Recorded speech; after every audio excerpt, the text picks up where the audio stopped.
శాసన మండలిలో గందరగోళం నెలకొంది. జగన్ క్రిస్టియనా కాదా అంటూ అచ్చెన్నాయుడు ప్రశ్నించారు. 24 గంటలు గడిచినప్పటికీ జగన్ ఎందుకు సమాధానం చెప్పలేదని నిలదీశారు అచ్చెన్నాయుడు.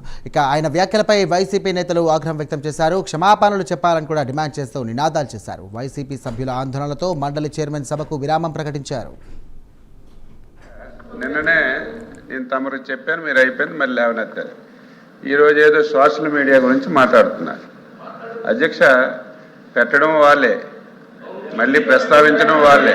అధ్యక్ష అధ్యక్ష అధ్యక్ష అధ్యక్ష అధ్యక్ష అధ్యక్ష అధ్యక్ష ప్రస్తావించారు కాబట్టి అధ్యక్ష నిన్న ఫ్లోర్ ఆఫ్ ది హౌస్ నేను ఏ మతాన్ని కించపరచలేదు, ఏ కులాన్ని కించపరచలేదు, ఏ దేవుణ్ణి కించపరచలేదు.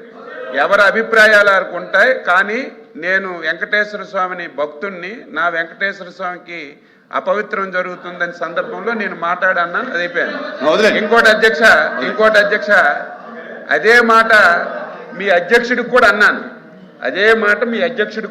నేను మీరు 100% క్రిస్టియను, అవునా కాదా మీరు ఆన్సర్ చెయ్యండి అని చెప్పారు అధ్యక్ష. 24 గంటలైంది. ఎందుకు చెప్పలేదు? 24 గంటలైంది అధ్యక్ష, ఎందుకు చెప్పలేదు? నేనని 24 గంటలైంది. క్రిస్టియన్ కాకపోతే ఎందుకు చెప్పలేదు? నేను ఆ రోజు ఈ రోజు చెప్తున్నాను. కూర్చోండి. ఈ రాష్ట్రానికి ఎంతో మంది ముఖ్యమంత్రులు పరిపాలన చేశారు. బ్రిటిష్ వాళ్ళు కూడా పరిపాలన చేశారు. ఎప్పుడూ తిరుపతి తిరుమల దేవస్థానం పవిత్రత ఎప్పుడు దెబ్బ పడలేదు. ఎప్పుడూ ఇంత అన్యాయంగా జరగలేదు. కావాలని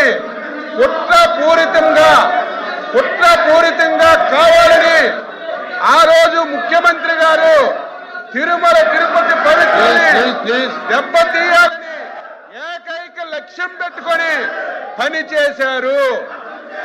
మొత్తం వాస్తవాలన్నీ బయటకు వచ్చాయి. ఈరోజు ఆ వాస్తవాలన్నీ హిందూ సమాజానికి తెలుస్తాయని కావాలని చెప్పి ఏదో ఒక విషయం అధ్యక్ష, సంబంధం లేని విషయాలు ఏదో ఒకటి తీసుకొచ్చి ఈ విధంగా ఆన్సర్